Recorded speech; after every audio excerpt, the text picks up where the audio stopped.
We're installing a French drain system in Oakland Township, Michigan. The homeowner noticed after they moved into their new home that water was collecting in the backyard, that they had an issue. They're having that taken care of before sprinklers and sod. Not only do we not disturb the sprinklers or the sod, but this saves on labor, which basically I was able to give the homeowner a lot better price. It's more economical to come in here with the bigger equipment, not have to plywood our way in, use smaller equipment, and spend a lot more man hours putting in the French drain system.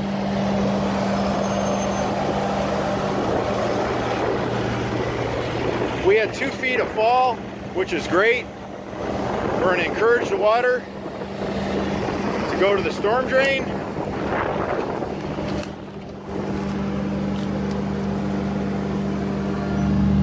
For all your yard water solutions, give us a call.